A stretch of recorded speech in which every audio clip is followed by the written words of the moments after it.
Hi guys, நான் உங்கள் drama voice over. இதுவரைக்கும் போன எபிசோட் பார்க்காதவங்கள இருந்தால் மறக்காமல் நான் டிஸ்கிரிப்ஷன் லிங்கில் கொடுக்குறேன், கிளிக் பண்ணி பார்த்துட்டு. இப்போ நம்ம ரெஸ்கியூ ரொமான்ஸோட 5th எபிசோடு தான் இன்றைக்கி ஃபுல் அண்ட் ஃபுல்லாக ரிவ்யூ பண்ண போகிறோம். அந்தளவுக்கு ஒரு சுவாரஸ்யமான எபிசோடு தாங்க. எபிசோட் 4 எப்படி முடிஞ்சதுன்னா, நம்ம டாக்டர் ஹானுக்கு டாக்டர் ஜோ பயங்கரமான ஒரு எலியும் பூனையும் போல் அடி வச்சிட்டு இருக்காங்க. அதில் தான் எபிசோட் 4 முடிஞ்சுது. இப்போ எபிசோட் 5ல் என்ன நடக்குதுன்னு சொல்லிட்டு பார்ப்போம். ஓப்பன் பண்ணாலே நம்ம டாக்டர் ஜோ, அதாவது நம்ம கதையின் நாயகி வாரா. அவள் என்ன பண்ணுறா, ரோட்டில் நடந்து வந்துட்டுருக்கா. திடீர்னு பார்த்தா ஒரு பாட்டிமா என்ன பண்ணிட்டாங்க, கீழே விழுந்திருக்காங்க. பாட்டிமான்னு கூப்பிட்டுட்டு அவங்களுக்கு பல்ஸ் எல்லாம் இருக்கான்னு சொல்லிட்டு செக் பண்ணுறாங்க.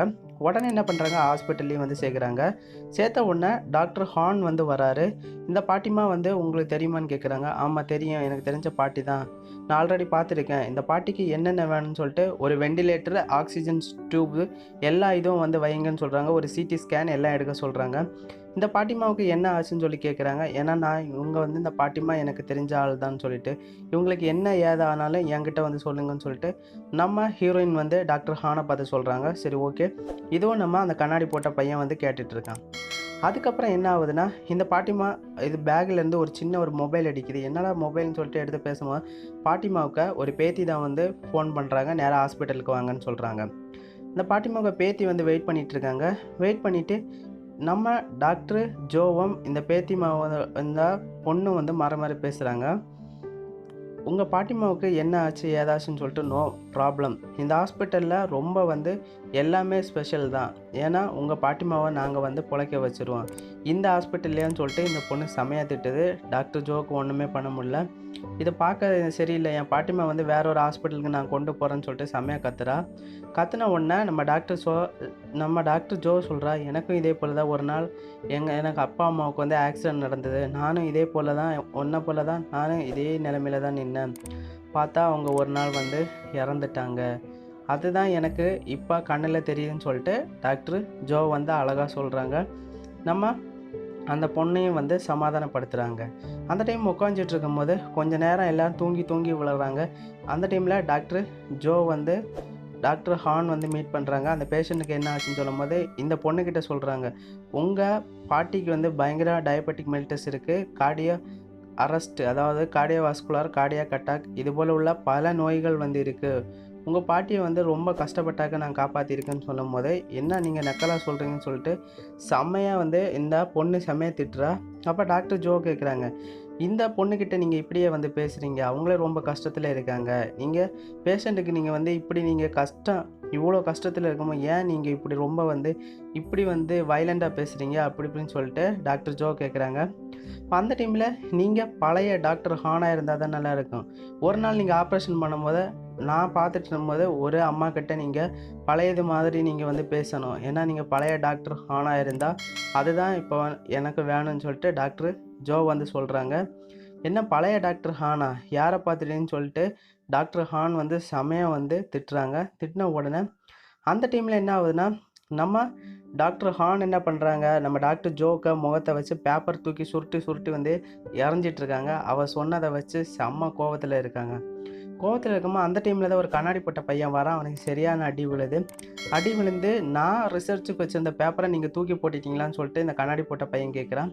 பார்த்தா இந்த மூஞ்சியை பார்த்தா போலே இருக்கு, ஃபெமிலியர் மூஞ்சின்னு சொல்லிட்டு. அதுக்கப்புறம் தான் நம்ம டாக்டர் ஜோ என்ன பண்ணுறாங்க, எல்லார் பேஷண்ட்டுக்கிட்ட அன்பாக பழகுவாங்க. எல்லாருக்கிட்டேயும் ஒரு பரிவு பாசனை எல்லாமே இருக்கும். அந்த டைமில் ஒரு பாட்டிக்கிட்ட பேசுகிறாங்க. பாட்டி எப்படி நல்லா இருக்கீங்களான்னு சொல்லி கேட்குறாங்க. கேட்டிருக்கும் போது உங்கள் ஃபோன் நம்பரு எனக்கு தாங்கன்னு சொல்லிட்டு டாக்டர் ஜோ கேட்குறாங்க. அந்த டைமில் டாக்டர் ஜோ என்ன பண்ணுறாங்க, ஒரு டயபெட்டிக் மெல்டஸை பற்றி ஒரு செமினார் நடத்துகிறாங்க. அந்த செமினாருக்கு எல்லாருக்கும் ஓகேன்னு சொல்லிட்டு, அப்போ நம்ம ஆக்சிடோக்சின் கூட்டுறதுக்காக ஃப்ரீயாக ஹக் பண்ணிக்கோன்னு சொல்லிட்டு ஒரு போஸ்டர் பிடிச்சிட்டு இருக்காங்க. இதை டாக்டர் ஹான் பார்த்து இவங்களுக்கு என்ன லூஸான்னு சொல்லி கேட்குறாங்க. அந்த டைமில் நம்ம டாக்டர் ஹான் என்ன பண்ணுறாரு, எப்படியாச்சும் நம்ம இந்த டாக்டர் ஜோவை இந்த ஹாஸ்பிட்டலை விட்டு துரத்தணும்னு சொல்லிட்டு கொஞ்சம் ஒரு எண்ணம் இருக்குது. டாக்டர் ஜோ கிராஸ் ஆகி போகும்போது அவன் அப்படியே பார்க்காத போவான். அந்த டைமில் தான் ஒரு பேஷண்ட் வருது. அந்த பேஷண்ட் பார்க்க கொஞ்சம் குண்டாக இருப்பாங்க. நம்ம டாக்டர் ஜோ கிட்ட நல்லா ஒரு அன்போடு வந்து பேசுகிறாங்க. பேசிட்டு, ஆமாம் நீங்கள் பார்க்குறதுக்கு நீங்கள் சிக்காக இருக்கீங்க, ஏன் உங்களுக்கு உடம்பு சரியில்லையான்னு சொல்லி கேட்குறாங்க. அது இல்லை, வயசானாலே உடம்பு சரியில்லாததான் ஆகும்னு சொல்லிட்டு அந்த பேஷண்ட்டு சொல்கிறாங்க. உங்கள் கையை காட்டுங்கன்னு சொன்னோம்னா கை ஒரு மாதிரி கலர் டிஸ்கலராக இருக்கும். அந்த டைமில் காலை பார்க்கும்போது உடனே டாக்டர் ஜோ சொல்கிறாங்க, இந்த பேஷண்ட்டை வந்து அட்மிட் பண்ணுங்கள், யூரின் டெஸ்ட், பிளட் டெஸ்ட் எல்லாமே எடுங்கன்னு சொல்கிறாங்க. இந்த பேஷண்ட் வந்து என்ன டாக்டர் ஜோ பின்னாடியே வந்து போயிட்டுருக்காங்க. இவங்க 2 பேரும் பேசுகிறாங்க. டாக்டர் ஜோனா இந்த ஹாஸ்பிட்டலில் வந்து செம்ம தான், பேஷண்ட்டை வந்து ஈஸியாக பிக்கப் பண்ணிட்டு போகிறாங்கன்னு சொல்லிட்டு இந்த 2 பேர் பேசிகிட்டு இருக்கும்போது இதை டாக்டர் ஹான் வந்து கேட்குறாரு. இந்த ஜோ பற்றிய டீட்டெயில் எல்லாம் கேட்குறாங்க. அங்கே சீன் கட்டானா நம்ம ஜோக்க ஒரு சிஸ்டர் இருக்காங்க. அந்த சிஸ்டர் ஒரு ரிப்போர்ட்டர்கிட்ட மாறி பேசுகிறாங்க. அந்த ரிப்போர்ட்டர் கொஞ்சம் செருப்பு வாங்கிட்டு வந்திருப்பான். ஓ, செருப்பு நல்லா இருக்குன்னு சொல்கிறாங்க. இவங்க 2 பேரும் நான் பேசி முடிச்சுட்டு அப்படியே நடந்து போகும்போது திடீர்னு ஒரு பொண்ணு வருது. யாருன்னா இந்த ரிப்போர்ட்டருக்கு பார்த்து வச்சுருக்க ஒரு ஃபியான்சின்னு வந்து சொல்லலாம். ஏன்னா அந்த அளவுக்கு ஒரு நெருங்கிய ரிலேஷன்ஷிப். நீ யாருன்னு சொல்லிட்டு கேட்குறாங்க. கேட்ட உடனே இல்லை, நான் வந்து இந்த பொண்ணை நான் கல்யாணம் பண்ணிக்க போகிறேன் அப்படி இப்படின்னு வந்து இவன் சொல்லவே மாட்டான். நான் ஜஸ்ட்டு ஃப்ரெண்டுன்னு சொல்லிடுவான். உடனே இவங்க மாற வந்து ஃபைட்டு வைக்கிறாங்க. இந்த செருப்பு நீ வாங்குறதுக்கா இவ கூட பழகுறா அப்படி இப்படின்னு சொல்லி சரியான திட்டி இவளும் வந்து திருப்பி அடிச்சுட்டு அந்த செருப்பை அங்கே இட்டுட்டு போகிறான். அப்போ நான் வந்து நியூஸ் ரிப்போர்ட்டராக உன்னை கொன்றுன்னு சொல்லிட்டு இவ செமையாக திட்டுறா. அந்த டைமில் என்ன ஆகுதுன்னா நம்ம டாக்டர் சா என்ன பண்ணுறாரு, செமையாக வந்து ஆப்ரேஷன் பண்ணுறாரு. நீங்கள் டாக்டர் ஹானை விட நீங்கள் செமையாக வந்து ஆப்ரேஷன் பண்ணுறீங்க. திடீர்னு அவங்க அப்பா வருவான். அப்பா வந்து டாக்டர் சாவை கூப்பிடும் போது அவனுக்கு கை வந்து நடுங்கும். அப்போ சின்ன வயசில் நடக்கக்கூடிய ஒரு நிகழ்வை காட்டுறாங்க. அவன் படிச்சுட்டு இருக்க டைமில் இவங்க அப்பா வந்து செமையாக பேசுவார். இவனுக்கு செமையாக கோவம் வந்து பேப்பரை கிழிச்சிட்டு அந்த அளவுக்கு டாக்டர் சான்னு சொல்லிட்டு கூப்பிடுவான். கூட்டின உடனே அங்கே ஒரு பக்கத்தில் இருந்த ஒரு பொண்ணுக்கிட்ட சொல்கிறா, கொஞ்சம் மியூசிக் போட்டு விடனே இவனும் மியூசிக் போட்டு அப்படியே ஆப்ரேஷன் செய்வான். அங்கே டைமில் நம்ம ஜோ என்ன பண்ணுறான்னா, இங்கே ஒரு பேஷண்ட்டை பற்றி உள்ள ஒரு குவாஷகர் ஒரு டிஸார்டரை பற்றி எல்லாம் வந்து எக்ஸ்பிளைன் பண்ணுறான். எக்ஸ்பிளைன் பண்ணும்போது மனுஷனாக இருந்தால் இந்த நோய்வாயெல்லாம் படணும்னு சொல்லிட்டு இந்த தாத்தா அழகாக வந்து சொல்கிறாரு. சொன்ன உடனே அப்போ என்ன ஆகுதுன்னா, இது போல் நீங்கள் கொஞ்சம் டயட் கண்ட்ரோல் பண்ணணும்னு சொல்லிட்டு நம்ம டாக்டர் ஜோ வந்து சொல்கிறாங்க. அந்த டைமில் என்னென்னா இவங்க மாறி பேசுகிறாங்களா, பேசி முடிச்சுட்டு பேஷண்ட்ஸு ரிலேஷன்ஷிப் வந்து பயங்கரமாக வந்து மெயின்டைன் பண்ணிகிட்ருக்காங்க.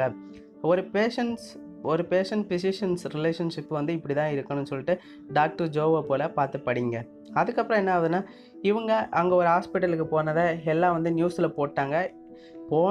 போட்ட உடனே இதை டாக்டர் ஜோ வந்து பார்த்து செமையாக வந்து ஃபீல் ஆகுறாங்க. உடனே என்ன பண்ணுறாங்க, நம்ம அந்த சிஸ்டர் என்ன பண்ணுறாங்க, சாரா என்ன பண்ணுறாங்க, மாறி நியூஸ் ரீடிங் வந்து பண்ணிகிட்ருக்காங்க. அதுவும் டாக்டர் சா அவங்க அப்பா கூட வந்து ஒரு நியூஸ் வந்து ரீடிங் பண்ணிகிட்டு இருக்கும்போது சின்ன மிஸ்டேக் வருது. உனக்கு ஒரு நியூஸ் ரீடிங் கூட பண்ண தெரியலையா அப்படி இப்படின்னு சொல்லி செமையாக திட்டின உடனே அடுத்த டேக்கில் வந்து வைக்கலான்னு சொல்கிறாங்க. அப்போ நம்ம டாக்டர் சா வந்து சொல்கிறாங்க, இந்த மெடிக்கல் டேம் வந்து எங்களுக்கே ரொம்ப வாயில் வராது, இந்த பொண்ணு என்ன நியூஸ் ரீடிங் தானே, பரவாயில்ல, அது எல்லாம் வந்து கடவுள் கொடுத்தது தான் சொல்லிட்டு இந்த டாக்டர் சா சொல்கிறாங்க. நோ ப்ராப்ளம்னு சொல்லி ஒரு அன்போடு பேசுகிறாங்க. அப்போ நம்ம இந்த சாரா பார்த்தோன்னே கொஞ்சம் லவ் வருது. இதை நீங்கள் நோட் பண்ணிக்கோங்க. அப்போ நம்ம ஐ எம் சாரா, நீங்கள் வந்து ரொம்ப அழகாக இருக்கீங்க, நம்ம ஒரு காஃபி சாப்பிட்லாமான்னு சொல்லி கூப்பிட்றான். ஓகே, நெக்ஸ்ட் டைம் சாப்பிட்லான்னு சொல்லும்போது திடீர்னு ஜோ வந்துடுவா. ஜோ வந்த பிறகு டாக்டர் ஜோ நீங்களா இங்கே வாங்கன்னு சொல்லிட்டு, நாங்கள் 2 பேரும் சிஸ்டராக இருக்கோன்னு சொல்லிட்டு மாறி வந்து சொல்கிறாங்க. நீங்கள் 2 பேரும் சிஸ்டரா, பார்க்க வந்து ரொம்ப அழகாக இருக்கீங்க. ஆமான்னு இவனு சொல்கிறான். சொன்ன உடனே இவங்க என்ன பண்ணாங்க, ஒரு ரெஸ்டாரண்ட்டில் போய் வந்து மாறி பேசுகிறாங்க. டாக்டர் சா நீங்கள் சொல்லுங்கள், உங்களுக்கு என்ன ப்ராப்ளம்னு சொல்லிட்டு நம்ம ஜோ வந்து கேட்குறா. அப்போ எனக்கு கொஞ்சம் பணம் வேணும்னு சொல்லிட்டு கேட்குறான். கிட்டத்தட்ட மில்லியன் கணக்கில் எப்படியாச்சும் தர முடியுமான்னு கேட்ட அழுகிற நிலைமையில் வருவான். திடீர்னு வந்து சிரிச்சிருவான். இதான் வந்து நம்ம டாக்டர் சாக்கு ஒரு ஸ்பெஷல் லைஃப்பில் உள்ள ஒரு ஈவெண்ட்டுன்னே சொல்லலாம். அந்த டைமில் இவங்க மாறி பேசுகிறாங்க. மாறி பேசிட்டு உங்கள் வாழ்க்கையில் என்ன நடந்ததுன்னு சொல்லிட்டு இவங்க கேட்குறாங்க. டாக்டர் ஹானை பற்றி இவங்க கேட்குறாங்க. டாக்டர் ஹானுக்கு உங்களுக்கு என்ன ப்ராப்ளம் வந்து மாறி கேட்குறாங்க. எனக்கும் தெரியலை அவர் என்ன பண்ணுறாருன்னு. அந்த டைமில் டாக்டர் ஹான் என்ன பண்ணுறாரு, ஒரு ஹாஸ்பிட்டலுக்குள்ளே அப்படியே வந்து புக்கை மறைச்சிட்டு வந்து போகிறாரு. அப்போ இவர் என்ன பண்ணுறாருன்னா டெஸ்டோஸ்டெரான் லெவல் வந்து பார்க்குறாங்க, கிட்டத்தட்ட 25 இருக்குது. ஓஹோ! என்ன டெஸ்டோஸ்டெரான் லெவல் 25ஆ? நீங்கள் ஒரு அமேசிங் டாக்டர்னு வந்து இவங்க சொல்கிறாங்க. சொல்லும்போது அந்தளவுக்கு நீங்கள் ஒரு ஸ்ட்ராங் மனிதன் சொல்லும்போது இவனுக்கு ரொம்ப வந்து வருத்தமாகுது. முகம் வந்து ரொம்ப அழுகுற நிலைமையில போகுது. இப்போ அந்த டைமில் டாக்டர் உங்களுக்கு டெஸ்டோஸ்டெரான் லெவல் எவ்வளோன்னு கேட்கும்போது வெறும் 3ன்னு சொன்ன உடனே, நீ 3ஆ? ஐயையோன்னு சொல்லிட்டு அப்படியே அவனும் நடந்து வரான். இதான் வந்து பெட்டர் லைஃப்னு சொல்லிட்டு நம்ம டாக்டர் ஹான் வந்து நினைக்கிறாரு. அதுக்கப்புறம் ஒரு பொண்ணு என்ன பண்ணுறா, நல்லா கட்டில கடந்து தூங்குறா. ஏன்னா அந்த பாட்டிக்கு வந்து ஆப்ரேஷன் நடந்ததா, அந்த டைமில் ஒரு பையன் வந்து அந்த பாட்டிம்மாவை கூட்டிட்டு வரான். அந்த பொண்ணை எலும்பு எலும்புன்னு சொல்லிட்டு கூப்பிட்றான். கூப்பிட்ட உடனே இவன் எழும்பவே மாட்றான். ஒரு குச்சியை வச்சு குத்துறானா, அந்த பொண்ணு என்ன அவன் கீழே வந்து விழுந்துறான். விழுந்துட்டு இவனுக்கு ஒரு மாதிரி கண்ட்ரோல் என்ன அவன் விட்டுறான். விட்ட உடனே இவங்க மாறி மாறி வந்து சாப்பிடும்போது இவங்க சொல்லிட்டு இருக்காங்க, அந்த பொண்ணு என் மேலே விழுந்த உடனே என் கண்ட்ரோல் எல்லாம் மிஸ் ஆயிடுச்சு. பட் இருந்தாலும் அவள் வந்து ஒரு நல்ல பொண்ணாக்கும், நீ அந்த பொண்ணை பாரு, ஏன்னா அந்த பொண்ணு உனக்கு கண்டிப்பாக செட் ஆகும்னு சொல்கிறாங்க. அந்த டைமில் டாக்டர் சா வரும்போது இவளுக்கு என்ன விக்கல் எடுக்கவும் மாறி மாறி இவங்க 2 பேரும் தனித்தனியாக பிரிகிறாங்க. டாக்டர் சா வரும்போது எப்படி வந்து விக்கல் எடுக்குதுன்னு இந்த பொண்ணு சொல்கிறா.